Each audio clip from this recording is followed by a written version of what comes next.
Welcome to The Longest Walk.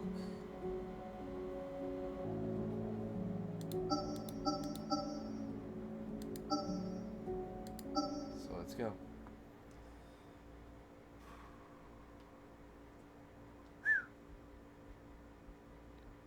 Content warning. This experience contains strong language, potential trigger content on topics relating to anxiety, depression, and suicidal intent.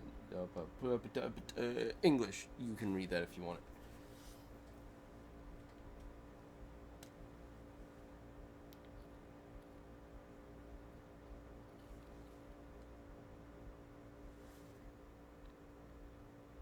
Okay, it is in the game. I'm like hearing my own. I thought I was hearing my own heartbeat.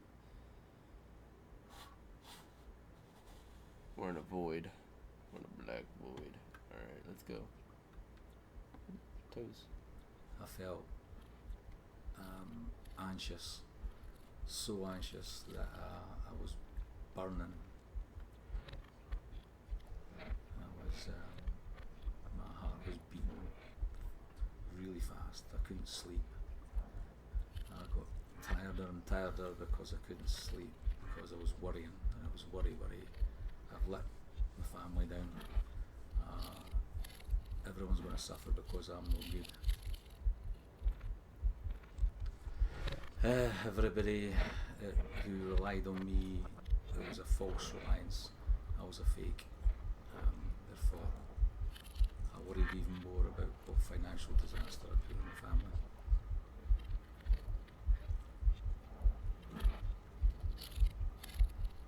So, anxiety, nervous, energy burning off, lack of sleep.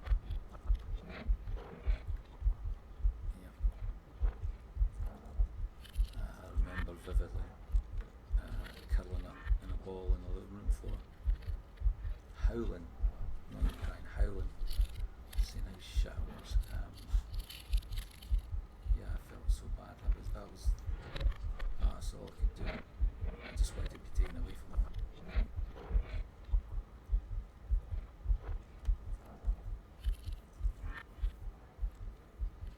Huh. I felt that way. It's like, I think he said it along the words of being a burden. I've definitely felt that way of being a burden. Shh, go away. I know how to look around and walk. Bam. I did that. Can I get past you? I don't want to start it. I'm assuming it's gonna... it's going to, Can you talking? I'm trying to think. Let's go. I don't know what else to say. I only realised something was wrong when I was driving back from school crying, and I knew this wasn't right. It was a build-up of stress in work and expectations at work, and then finding that I couldn't do it. I wasn't alone. Other people were struggling with it, but I just thought, I can't do this. Why? What's wrong with me? Why can't I do it? I'm a failure. That thought of thinking or being a failure in your own eyes, even after you've helped people or something. I don't want to put too much of my own input on this. I'm learning what this game is now, and I don't want to put my own input. I want to let this guy talk. I knew I was stressed. I didn't know I was depressed, and I think it just got worse after that point. There was no stopping it. Once it started, the feelings of negativity about not being good enough, I couldn't stop it.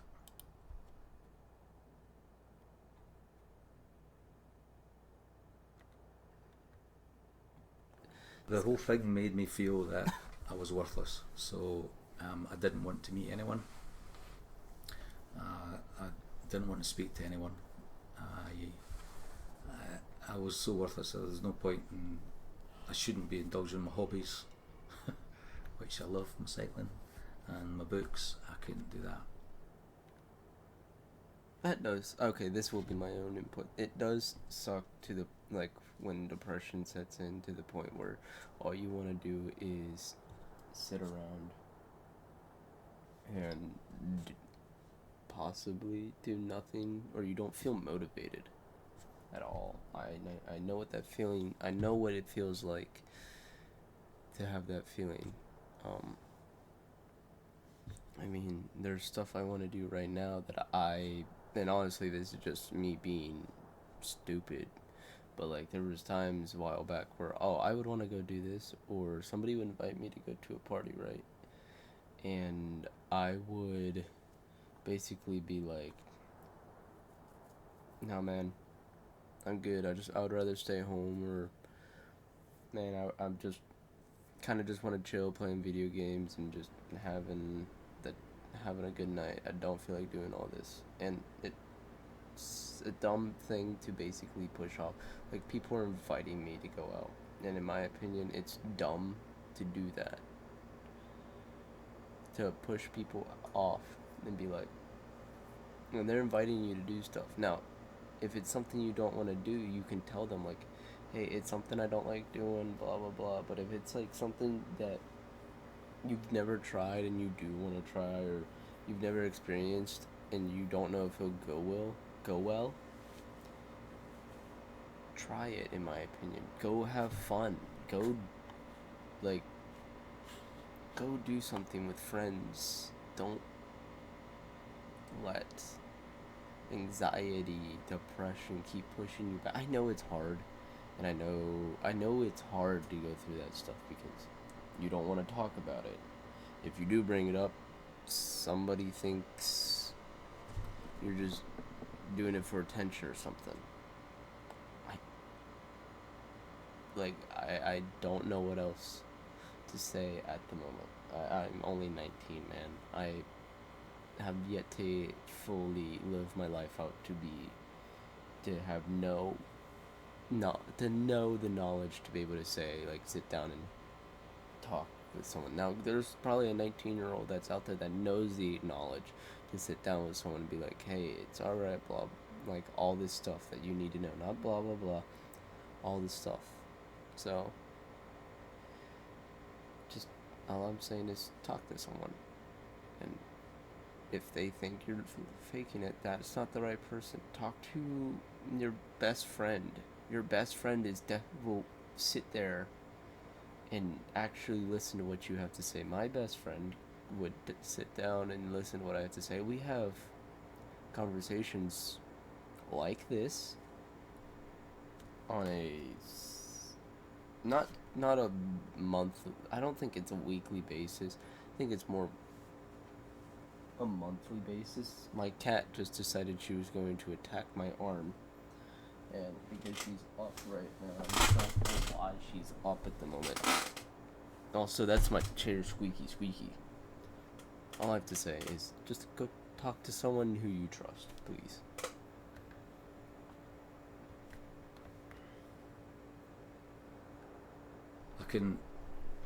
I could see, and now I can, that these are the sort of things I should have kept doing.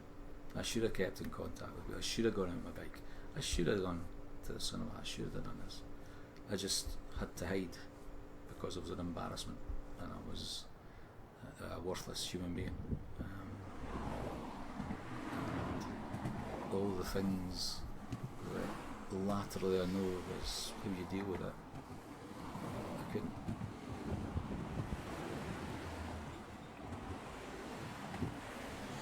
Let me go over there. Let me over there. I'm okay. I'm making a joke out of a serious topic. All right. Sorry. Consume me. Finding a way to kill myself that nobody would get hurt with. I.e., if I didn't want to jump in front of a train in case the train driver had to suffer stroke. I didn't want to hang yourself in the forest because some kid might find you. But I didn't want to kill myself. But I did.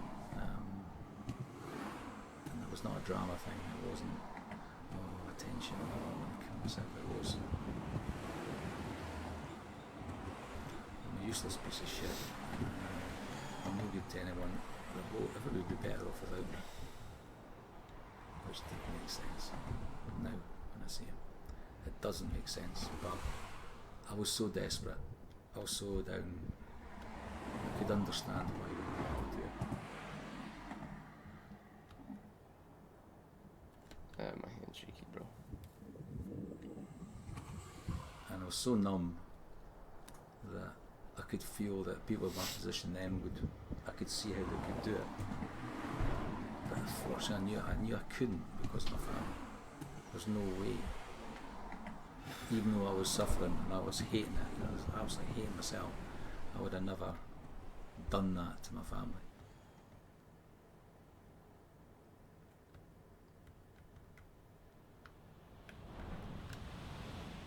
I remember a run and actually being on the beach at Kingsbarns, thinking, because of the way for you all, when I was having me time, then I reflected what a fucking great life I had. This is brilliant. I love my family and this is great. I can do this.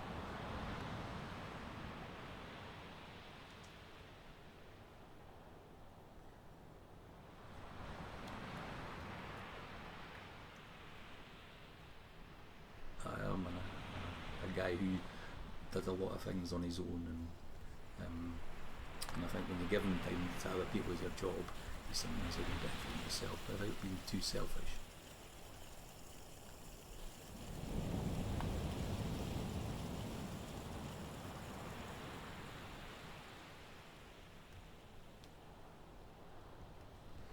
But as soon as I got out there, my stride, not great running, but in my stride, the head would clear, and then you could just enjoy the experience. So you hear the birds, you listen to the sea crashing in, you feel tactile the sand, and the experience of doing that sort of thing. So I could enjoy the surroundings.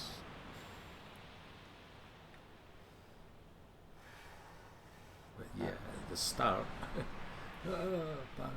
rush, because all it was about timetabling, and at the end, yeah, more relaxed. I could come home and go on with the rest of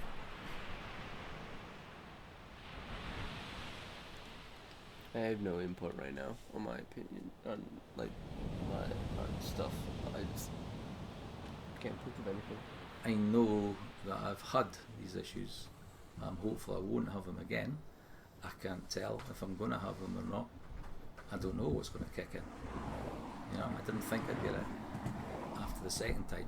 But then I went back into a position of responsibility and I had a trigger there.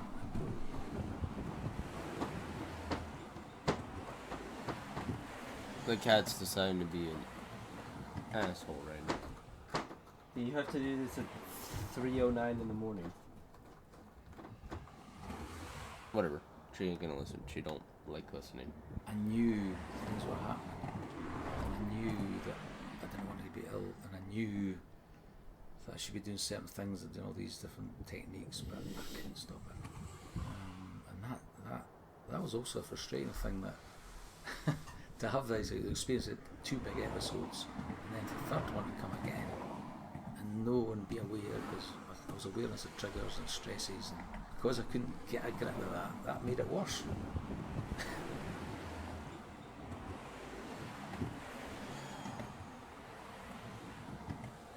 And for the second and third episodes I got better at dealing with it and saying, well, I can't do anything about it, I'm ill.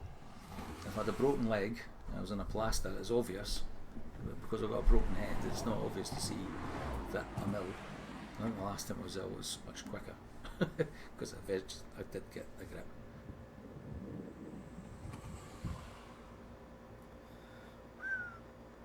I would like to think I'm a better person for it. It was a good thing. It was a horrible thing, but it was a good thing, in that it made me reflect on what was important. Family was more important than anything else. What other people think doesn't matter, apart from what's close to you. And work is important, but hey, it's a job, and getting that balance right, and that was where it was wrong.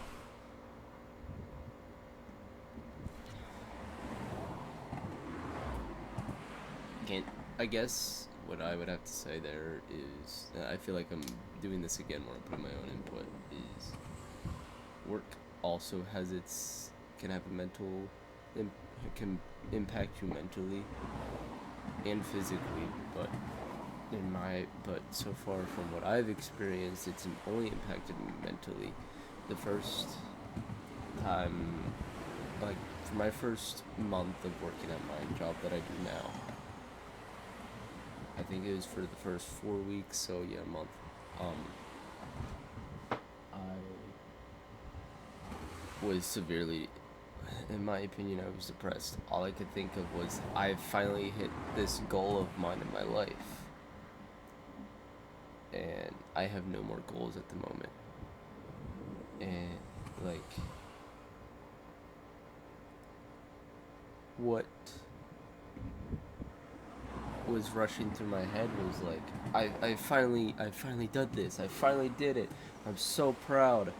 And just to see that, like, now what do? I finally hit this goal. Now what do I look forward for? Do I keep? Do I put another goal in front of me just so I don't think of anything? And it got to the point where all I could think of was ways to hurt myself physically. I was already doing it mentally.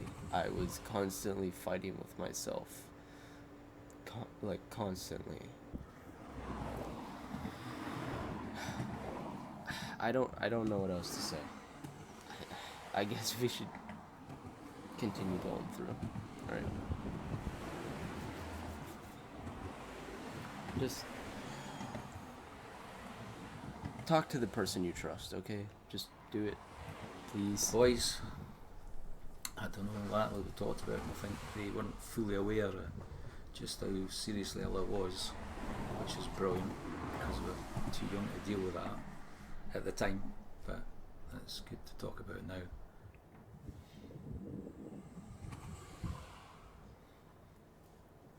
I hope they know that if anything happens to them, then they understand that. Well, it's happened to their dad, so.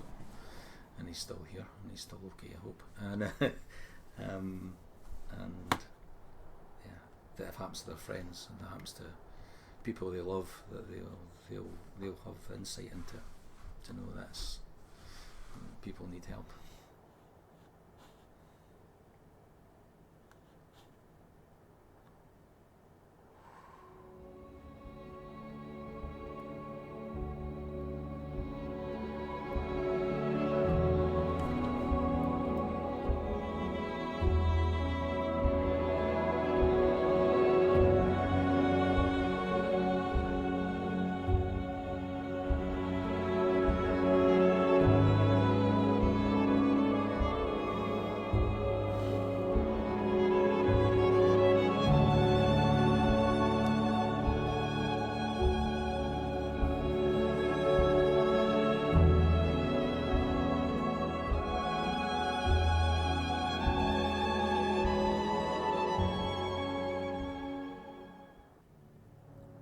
I'm gonna be honest, that actually started making me tear up towards the end.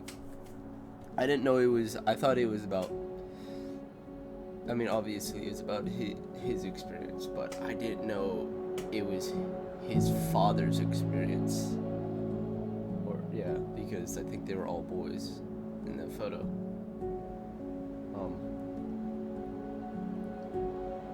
Well, just like I said earlier.